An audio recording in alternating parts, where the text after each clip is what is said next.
Welcome to the Stomach on this lovely Sunday morning. Hello. Hello to all of these rad legends that we have on the stage in front of us.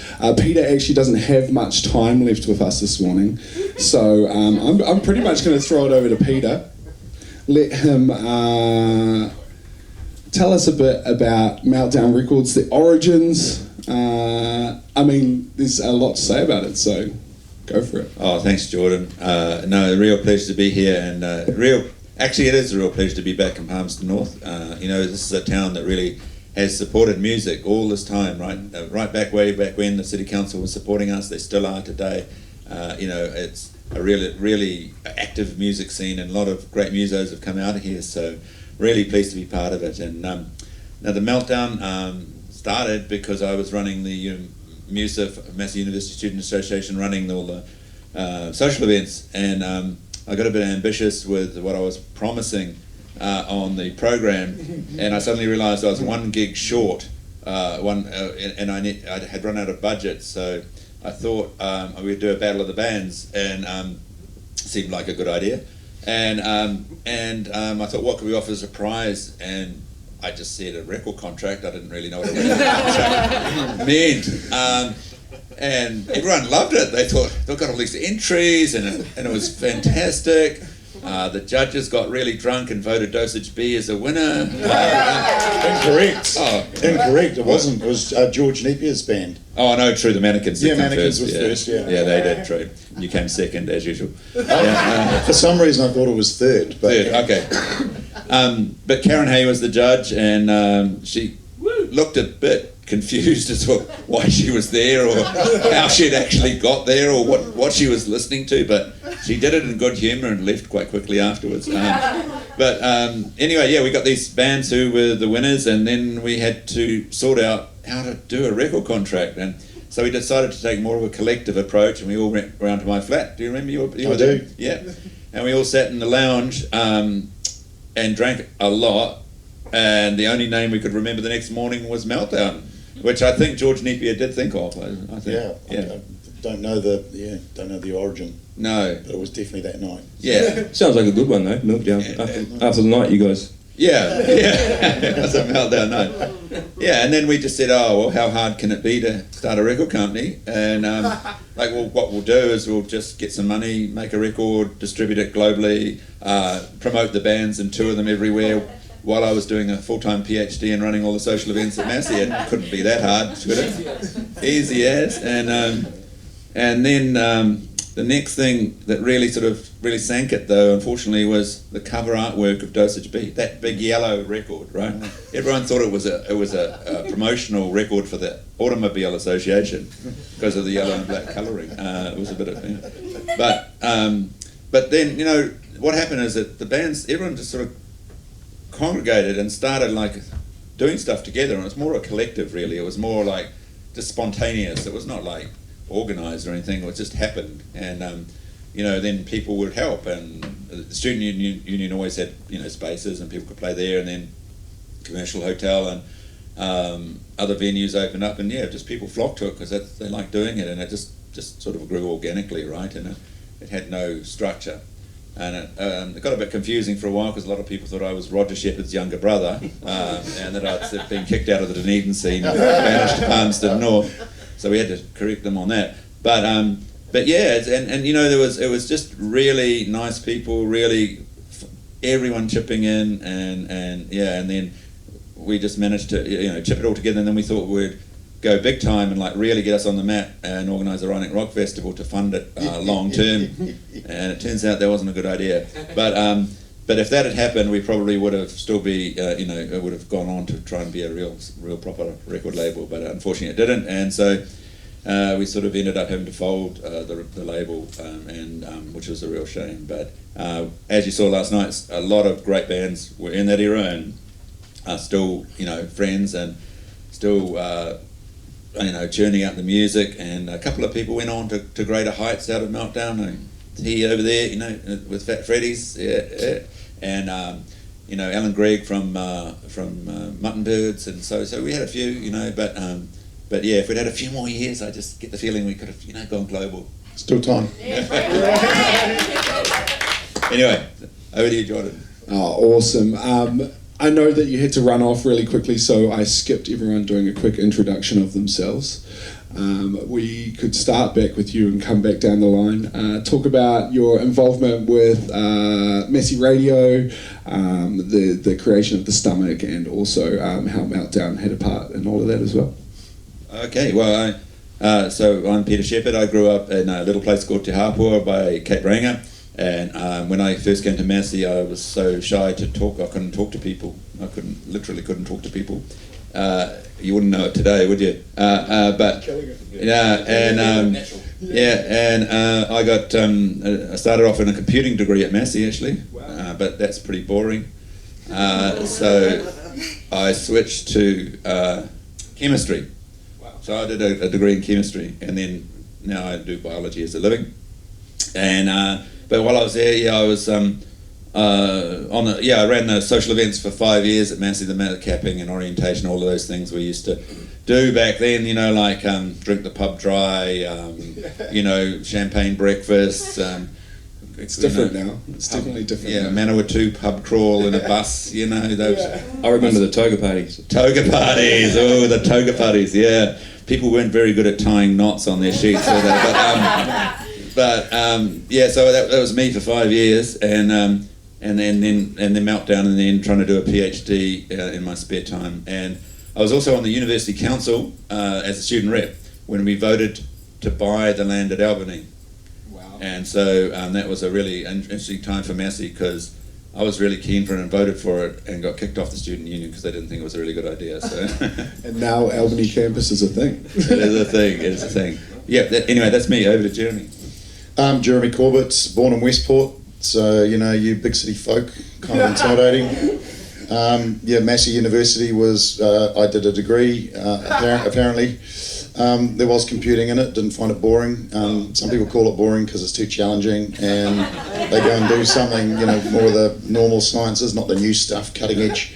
But the great thing I got out of Massey was all the extracurricular stuff, which was Radio Massey, it was the capping review, and it was, just playing in the bands, and the formation of Meltdown was a great part of my life. And I know the other members of Dosage B, Stephen and John, it was huge for them, and just seeing everyone get back together last night, there were some huge moments. You could see it when bands, looking at each other and just going, wow, what a cool thing to look back on and to have done. We weren't perhaps as serious as some of the other bands. Our main objective, our drummer, his objective in being in a band was to make an album that he could play to his grandchildren.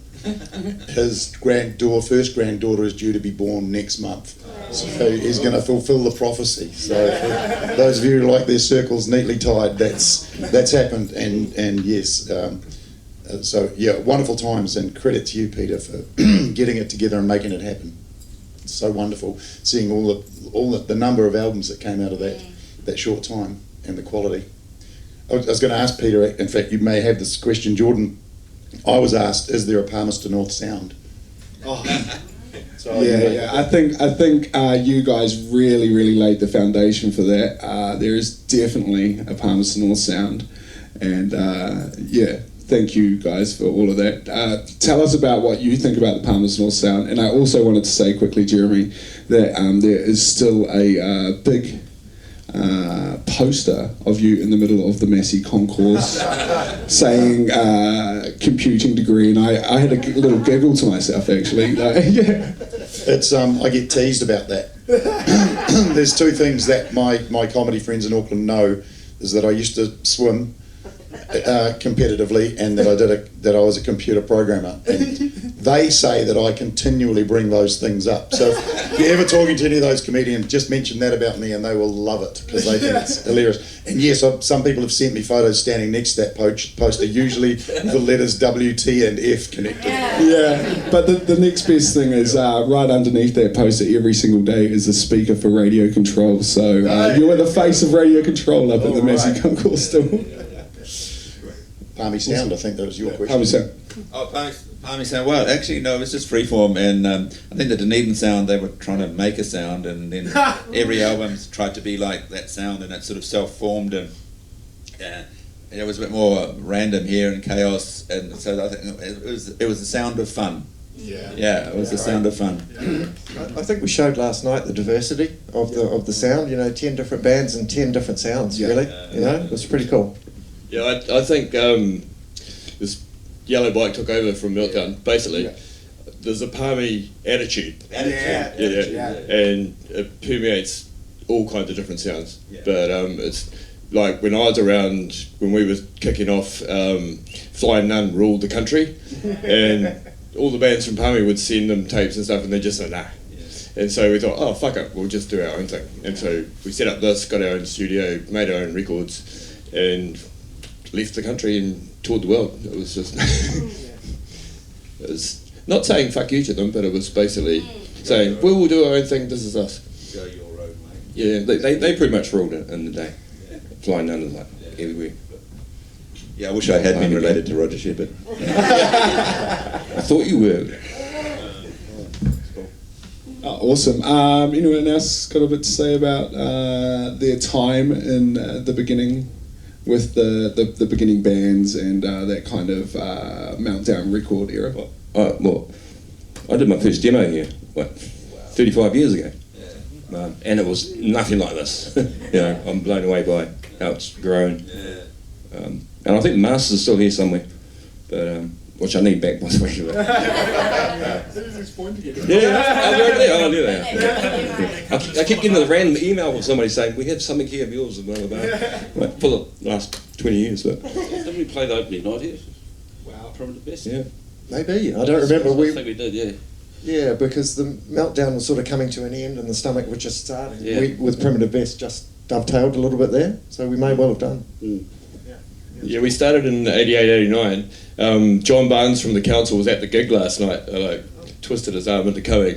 And the reason that we got his support was he had a 14-year-old son who played the drums in his house non-stop 7 days a week. And he said to me, Dave, if you can find somewhere where my son can play the drums out of my house, I will fully support you. And that was the main motivation for getting the council involved. And that he found this building, and there were two groups of us that challenged for it. There was us, and there was I think it was some kind of cultural group. And we both had... Thank you, Peter. Thanks, Peter. We both put in submissions, and they were both so good that they couldn't decide between us. So we got given 3 days a week, and they got given 4 days a week. But we had the weekends, and then after 6 months, they evaluated both organisations, and they decided that the cultural group was better suited to a house, and they gave them a house, and they gave us this. Wow. And so it was, seriously just an empty room with a concrete floor. That's right. And the stage was concrete too. One of them was pretty. There were so many people like Warren from Trinity Roots, he used to come in here as a 13-year-old on a Monday morning because it was $5 for 3 hours, and we supplied a guitar and an amp, and he would come in here on a Monday morning, skip school, and play distorted metal guitar non-stop for 3 hours every Monday morning. And then when I was running the Fat Club in Nelson, he came up to me when he was in Trinity Roots, he says, Dave, I want to shake your hand. You saved me from becoming a complete dick. So I spent my Mondays learning how to play guitar. It's so many stories like that. Yeah, and you had some real cool stories about the funding and how you went about that as well. Elaborate a bit on that for us. We used all the devices that were available. It was everything from Creative New Zealand had grants you could go for, or we would. I wouldn't say receive stolen goods, but we basically ran gigs, and people would come and pay, and because the council were paying for our rent, all the money that we made went into the equipment, and so we slowly built up, got an 8-track, and started putting out records. We found a record cutting lathe in the Humatangi Beach, which came from the original EMI in Wellington, and the guy had walls and walls of blank discs, and so we just started cutting 7 inches. And one at a time, but it got international renown. There's still people who offering ridiculous amounts of money from strange parts of the world to get a 7-inch by some band that I can't even remember who they were. That's why the bro needs to get his masters. They're probably worth a bit of money hidden in that cupboard down the back there. It'd be really hissy. Oh, that's amazing. You also talked about a particular time when the council were popping down to have a quick look at how So because how it we were operated. part of the council, we got evaluated every year, and we had to fill in a form and say how good we were at what we did, and they would come and check on us. And one day the council were going, oh, we're going to bring the whole council down to see the place. So I basically got every muso in town to come, and we filled every space. We had 2 drummers in the kitchen, we had a drummer in the toilet. It was like 100 people in here all making music, and the council came in and they just went, holy shit! And then after they're gone, everybody left and it was empty.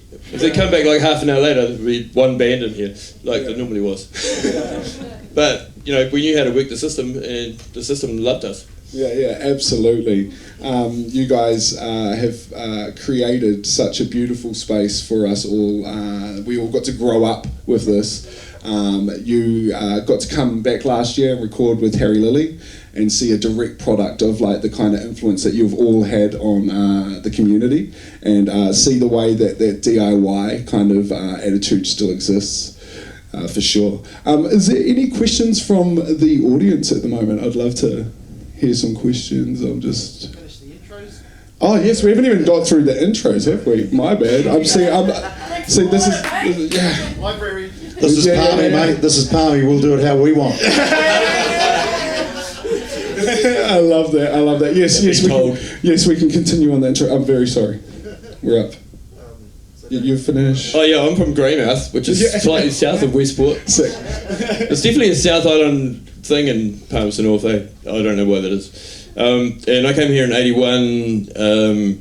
I'd been fiddling in bands my whole life, and I came here, and I was actually the only band that I was in on Meltdown was called Thin Red Line, which is probably the worst band in the world. It was hideous. And when I got rung up and asked to sing, I said, okay, but I'm not doing Thin Red Line, I'll do Lung. And he said, oh, okay, sweet, as long as it's the same person. But I met a bunch of people who were looking for somewhere to practice, basically. And I was lucky that I had a house where I could make noise, but most people didn't. And as the geographic of inner city housing and stuff was increasing, it was harder and harder for especially drummers to have somewhere to practice, and that was our main motivation. And when we found the guy John Barnes with his son at the council, it was just like a match made in heaven. And initially there was like 6 of us, like we were all just weirdo misfits, no one knew who we were or anything. We were like we met up at random, and we would meet every week with the council guy, and it was like, okay, you have to form an incorporated society, you need 15 people, they have to be like stalwart members of the community. So we actually had to go out into the community, meet people that run IHC courses, met people that did community stuff, and we got them all together and we formed the Creative Sounds, which is a weird name, but we had to come up with a name that wasn't used by anyone else, and it had to sound kind of formal, so that's why it was. But as soon as that name was thing, it was like we couldn't put it on posters, it was too long. So we had a competition, can someone come up with a name for the place? And Bob Naylor, who was in band, I can't remember what his band was called, came up with the Stomach, and it just stuck. Like, it was we're going to the Stomach. Yeah. And all of what you said, reaching out to the community, all that fun stuff, is still a massive part of what we do. That's why you get the funding, eh? Yeah. And I mean, it's a very important part of the space. To this day, kids can't play drums in their bedrooms, so definitely a place for people to come. The kaupapa is still there; it's really cheap. I think compared to inflation, we're probably underneath the $5 for 3 hours still nowadays. Thank you very much. Continuing with the introductions. Thanks, Jordan. I'm Sean O'Connor. I, along with Len Carney to my right here, was I guess the main organisers of the get-together last night. Congratulations. Thank you. Look, it was an absolute dream last night. There were lots of things that we were worried about that could have gone wrong, and really none of them did. You know, it just went like a dream. It was an amazing celebration of the people involved in Palmerston music. That was the musicians and everyone behind the scenes, the audiences. It was a lovely night. So we were thrilled. So to a little bit about me, I moved to Palmy in '78, went to intermediate, high school and Massey. And I was involved in Radio Massey. I did the punk show for a couple of years, which was a lot of fun. And when it came to forming bands, the band that Len and I were initially in was called Cement Garden. And our first official gig was supporting the mighty Dosage B, which was a thrill for us younger guys, because we looked up to these, older guys that had been doing it for years before, and were a fantastic band. If you heard them last night, all the bands were great, and Dosage B got it off to a great start last night. Anyway, so we were supporting Dosage B, and it was a thrill for us just to play in a nightclub in Palmerston North, because we were 19 years old, sort of thing. And at the end of the gig, this guy, really enthusiastic guy, came up to us and said, "Oh, you guys were fantastic. I haven't heard a band like you guys for ages. Do you want a record deal?" Deal. And this, of course, was Peter Shepherd, who, unfortunately has had to go now. But we were just so taken by his enthusiasm and just the thought that here we were, 19-year-old guys from Palmerston North in 1985, about to be able to record onto vinyl. And just blown away. And then, as Peter said, then there was wonderful support from the council and from the QE2 Arts Grant and all sorts of things. We got to record that EP, and Peter set up the Commercial as a hotel, as a regular place to play. He told me that he often did the really unglamorous jobs, poor old Peter, setting up the PA, doing the door. He said that one night he nearly got stabbed at the Commercial, just par for the course. But on the whole, it was, a very peaceful scene. It was fine. But, he did the unglamorous jobs, to be sure, as well as having these big ideas. And then when that was, the Commercial was pulled down, I believe, we moved to Super Liquor Man, which now is something a little different, which was a great home venue for us. And then the thing that really tied it all up, as Peter said, was the Rheineck Rock Festival. Now, it had its downsides in that it wasn't a success financially, and poor old Peter took a big hit personally for that, and we're really grateful to him. But there was a very positive side to it, in that us tiny little Meltdown bands got to play on a bill that started with us at the bottom and then went up through bands that were big in the day, like Dance Exponents, Herbs, the Bats, and then up a next level to Paul Kelly, and then finishing up with the Damned headlining it. So it was a amazing bill that we got to play it. Yeah, that headline was going to be China Crisis, which we think probably had a little bit more pulling power at the time, but they pulled out. I mean, they're a pop band, but they probably would have pulled in a little bit more of a crowd. But that unfortunately didn't happen. So we had the Damned, which are a fantastic band. They probably didn't just pull in the people that we needed. I was doing a bit of comedy at the time, and we would do comedy between some of the bands. It's the only time I've had things thrown at me. And comedy and rock don't mix. Don't do it again. No, we're going to bring that one back. We're bringing that one back, Abby. Yeah, we're talking about that. You're an originator. You're a pioneer. It's a new thing. Yeah, it's a new thing again.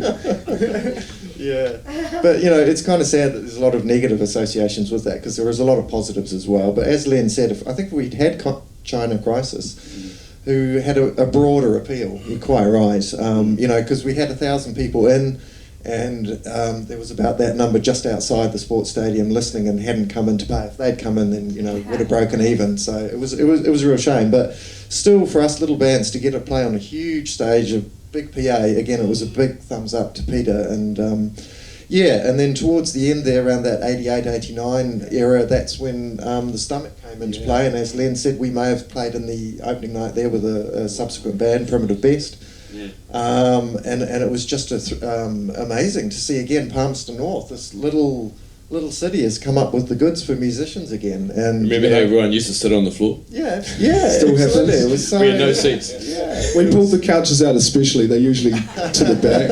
But lots of sitting on the floor still. Bands Depending. would come from out of town and say, how come everyone sits on the floor? It's like, they'll stand up if they're good enough. It's all a palmy thing, eh? It's a palmy thing, I'm pretty sure it is. Yeah, thank you for instilling another weird Palmier tribute.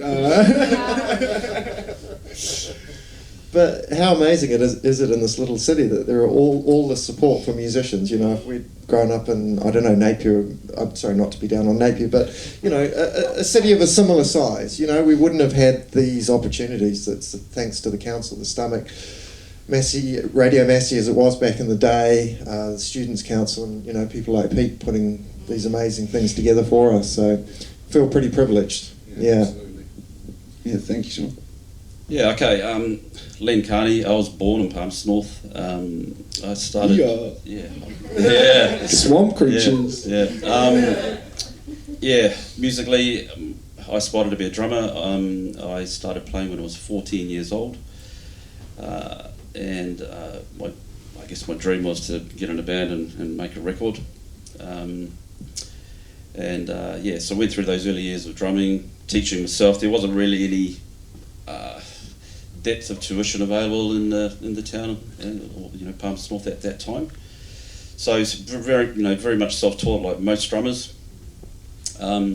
After school, when we finished our school, I think it was Jonathan from Cement Garden approached us, and we formed the band. And as Sean said, we played a few gigs, and that's when Peter came up to us. And it was actually a bit like a dream come true, because the offer of a record deal and making a record, it sort of came to fruition. So I played in Cement Garden with Sean to the left, as I've already said, but also played for about a year, I think, with Tihi here. Yeah, that's right. Yeah. And the other band I played in was Primitive Best, who played last night. And I added another one to my repertoire, which was Coloured Talk with George Napier. First time I ever played with George. Actually, no, that's not quite right, because when we were at school, the band with Robert Scott, we played in a band called Time Frame, and The Audience. That was school bands. Everyone was in about 5 bands in those days, eh? Yeah, that's right. Yeah, It's that way. It's amazing. Awesome. I love it. So there was some slideshows that Gumby put up on the TV there, and the audience that were actually in there, I think Robert must have sent them. Nice. Yeah. So the audience actually won a video competition. I think the photo was actually up there with Philip Schofield. So that was when we were younger. So there was it was a good sort of journey in learning. And Alan Gregg was in that band as well, from yes, he was Lovebirds. Yeah. So it was a bit of a star-studded lineup. Yeah. So obviously we got our record deal, a big record deal. Yeah. And that really supported us. I think. I think I'd like to say the Meltdown Records was our first waka. Really, that's the canoe that looked after us and got us places. And I'd say after that, the stomach as well. I mean, speaking of drummers not having a place to play, making their parents angry. You were that kid. I was that kid. Yeah. So look, case in point, this week I got into the rehearsal studios here. The first time I was able to practice actually last Saturday, and then I did Tuesday and Thursday, I believe. Abby was able to help me out there, get some time. So, the facilities here, and I just had to use it because, it's what we call urban infill, isn't it? I live in the back section. The houses are much closer together, and I remember just trying to play my drums one day, and there was a knock on the door, and I remember the woman saying, "Oh, was that you?" I says, "Yeah." She said, "Oh, I thought it was going to be a 17-year-old. I was thinking I was about 50 at the time." Yeah. Can I just add to that, Len, that as part of the job of organising the gig last night, one of the really nice things was to get back in touch with people that, some I'd kept in touch with, some I hadn't chatted to for 30 odd years. And the vast majority of people are still doing music in some form or another, and the basis for that was set right here in the 80s. Yeah. Absolutely. Yeah. Look, following the end of Meltdown Records, 91, I ended up in London. So I was there for 21 years. Played in a band called The Spill, which was very similar to Cement Garden, wasn't it? So that was about 3 years. So 93, 94, I think that finished. And it was only then that I went, I probably should get some drum lessons. So it was very much DIY in terms of drumming up to that point. And so I went and got drum lessons, and I was taught by a fantastic drummer. His name's Paul Elliott, and if there are any drummers near, look him up online. He's just an amazing player. I had lessons with Paul for 5 years, I think, and it made me a much better player. But at the end of the day, I had to learn the instrument twice, perhaps inefficiently and slightly in the incorrect way, but with so much fun. And then in a much more technical way, sometimes not so much fun, but but yeah, it makes playing a lot easier now. Just being able to execute technique in a better way. So that's pretty much me. I think I didn't, children came along after I learned how to play the drums properly, and I didn't play in many bands in London after that. Returned to Palmerston North in 2012, and I played in a covers band actually, and we were just in town playing a lot. It was Jeff Carr. I don't know if anyone knows Jeff. Yeah, he's a wonderful person and a fantastic guitarist. So played in that band for some time. Sorry, Len, can I just chip in there as well? Yeah, sure. I've just remembered the genesis for the gig last night was actually my 50th 6 years ago, where I decided to put together all the bands I've played in over the years, all various forms thereof, and that was 7 different bands. Len played in 6 of them. And Peter Shepherd was there that night, and he said, "Oh, this was amazing, we should do it for Meltdown." Yes. And, foolishly I said, "What a great idea." And yeah, so that's how it all came about, yeah. Wow. Yeah. So I think that's pretty much me. Yeah. Amazing. Yeah. Thank you. Thank you. Howdy. Kia ora. I'm Des, aka Tehimana Kerr. I'm from, I'm originally from Martin, born in Martin, just up the road here, believe it or not. Not many people know that. We rate Martin. Yes. I moved here in, I think, 1986. Played music all my life, guitarist, blah blah blah. I met all these guys when I formed Bassett Road Murderers, we were called, with Warren, a guy called Warren Bingham who couldn't make it last night, and John Copeland, who couldn't make it as well because they're overseas doing stuff. Yeah, Warren's a really good drummer too. Yeah, he was the mean drummer, right? He was like, yeah, he's everybody awesome. called him, he's a mean drummer guy, and so they couldn't play last night, so I got a couple of guys in to fill up, and we did our first gig. I think it might have been a Massey gig actually. That's when I met Meltdown guys and that. And then Super Liquor Man was where we all started playing live at it was the only venue next to this in town that was open for that sort of music, where the students would come to and listen to original Palmy bands back in mid-80s onwards. Then I left here and I can't remember. Did that for a few years and released bits and pieces of music. Then I left and joined other bands in Wellington, played with lots of different people in Wellington, moved to Wellington and met a couple of guys in the studio with George Napier.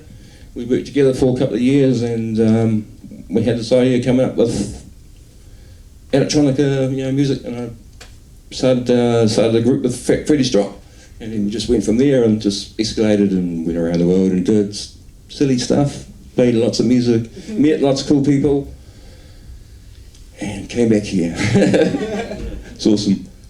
Really enjoyed last night because I haven't seen these guys for 35 years. We caught up in London a couple of times. Briefly, yeah. That's right, but everyone else, it was so funny seeing them. It was everyone was looking at each other going, yes. Yeah. We all had to go, I know the wrinkles, but I can't tell what the... Give her that facial beard. That guy, yes. It was so cool. And that's me. Yeah,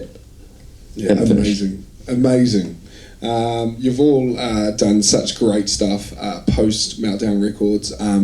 I think a seminal event does sound like this amazing gig that you guys got together, the massive bill, and then that kind of rolled into the Stomachs formation a couple years, the year after, was it? Yeah. Year after, yeah. Yeah. Tell us, did that have any influence in, with your work with the council and stuff like that, showing that there was a massive community of musicians in Palmerston North to support?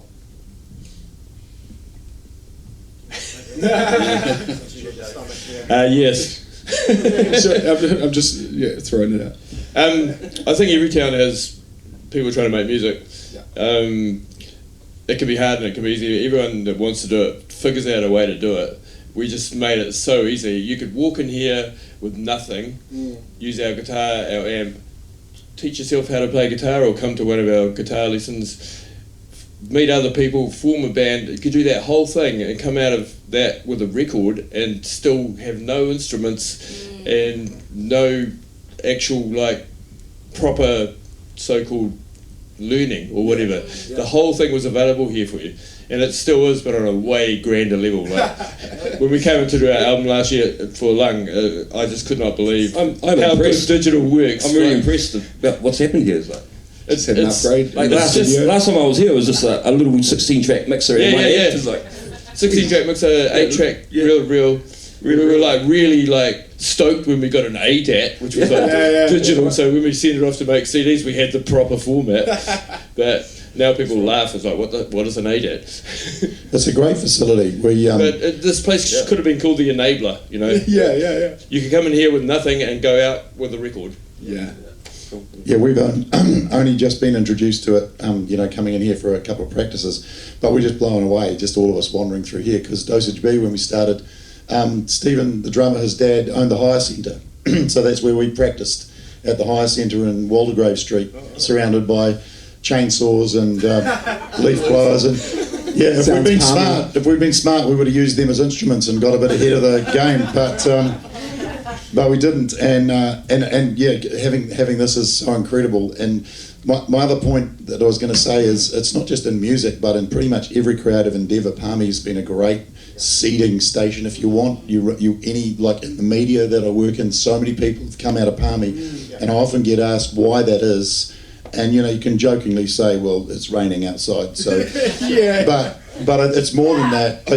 I genuinely believe that what Palmy does is nurtures people through what I call the ugly duckling phase of your creativity. It doesn't shoot you down, it doesn't shut you down, it lets you get through that and grow. And I've seen in other cities, Auckland, people get shut down early when they're just trying to start, and Palmy doesn't do that. And that's it in all areas of creativity. So Palmy was never cool, whereas Dunedin was cool, Auckland was cool, Wellington was cool. Palmy was just the most uncool place in the world. And so if you came out of here, it was always a surprise to everybody. So you had the element of surprise. Absolutely, man. Even today, a lot of people go, "Are you from Palmy?" When you're overseas and you're doing a gig, and where is it? Is that down south by Timaru? I've heard stories about that place. I use it predominantly as a punchline in comedy. We've noticed that. But I know, being from Palmy, that simply being mentioned is good enough. It doesn't matter how. I grew up here. This is my hometown. So I love it. And we do a 7 days tour, live tour, and they're always like, should we do Palmy again this year? And I'm like, yes. If you build it, they will come. And they always look. Palmy still does this, man. They look at the tickets and they go, shit, Palmy's not selling that well. And I go, trust me. And then on the night, boom. That's how we roll around here. There's no, we don't sell out stuff in advance. We can't be showing you that we really want to. But makes me proud, man. I'm so proud. Thank you so much. Look, speaking of, learning curves, DIY, I've got in my hand here a little 45. This was made in 1983 from a band called the Beagle Boys. All right, now there was no Meltdown records or anything at the time. Somehow these guys pulled off making a piece of vinyl, right? And another Palmy band, something for the archives probably. Soft rock, probably more soft rock than Cement Garden. How they individual release Yeah, it must be. Believe it or not, I was quite surprised to read this. This was distributed by the Scout Association. It's a bit weird. True. So the Scout halls around here were like popping off with the musical scene. Yeah, That's true. Yeah, it's weird, but look, somehow these guys pulled off making a record even before there was like all that support from Meltdown Records in the stomach. So that's Palmy for you, you know. Yep. And then that support goes, you know, it moves on to now. My daughter's playing Rock Quest today. She was in here on Friday evening performing. And so for that younger generation, which is what we're about, is we want to support that next generation, you know. And you know, there was these performances here on Friday night which were fantastic, and and it goes on and on and on. So long may it continue. Yeah, absolutely. And like Jeremy was saying earlier, it is all about support in our community. There is no shutting down of musical ideas. If you come to us with a musical idea, we're always going to be like, such a fantastic idea. Love what you're doing. Let's put you on stage. Yeah, I feel like it Yeah, and having a all ages venue is so important. Like some towns don't have them, and we found in Nelson we had the Artery for a while, which was all ages, and people would come up through it, and then when they were over 18, they could come to the Fat Club. Well, the Artery got shot down, and we had all these kids turn up the night we opened the Fat Club, and I was like, sorry, I can't let you in, we're R18. And it's like, we're all 18, pulled out their IDs. They'd been going to gigs for 5 years since they were 13 years old, and they knew how to behave at a gig. A few years later than that, there was all these kids coming in the door for the first time, going out to see bands, and they did not know how to behave because they hadn't been educated, and they were just dicks. And it took them a while for them to realise how to be at a club and not be stupid. You know? And so all age venues are really important in training kids how to like be at a gig and have fun. Yeah, absolutely. And I talk to people all around the country all the time. And they are just absolutely flabbergasted at how amazing this venue is. The fact that it's all ages. We're one of the only cities that has, I'd say the only city in the country that actually has a facility that is community based, that works the way that this does. It's such a massive part of the musical identity of Palmerston North for sure. Moving on a little bit. You guys were all, at some point, I think most of you were all DJs up at Radio Massey for some time. Tell us a bit about your time at Radio Massey and how that influence and how being able to spin your friends' bands and stuff like that affected how everything was going at that time. Who's got it?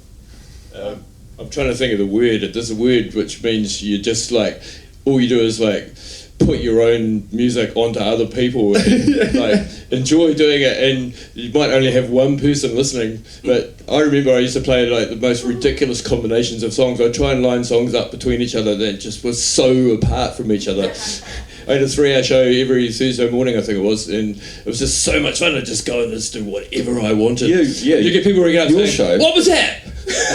Your show was like random, like one thing to the other. Random was the word.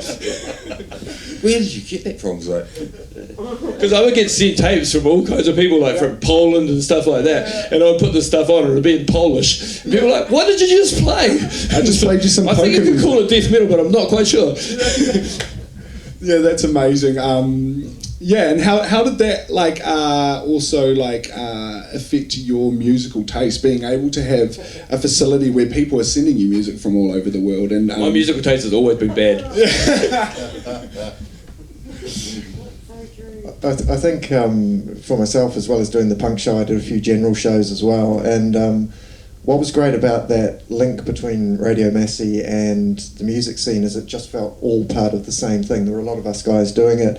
There was a huge amount of promotion for the bands going through Radio Massey, and there were gigs that were supported by Radio Massey. It just felt like one kind of family, if you like. It was quite special. And to answer your second question about how it helped develop tastes, well, you could hear things on Radio Massey that you couldn't hear anywhere else. Still it was totally non-commercial, and at that stage, it's not quite the way now, but at that stage in the 80s in Palmerston North, it was really a clear division between commercial radio and non-commercial radio.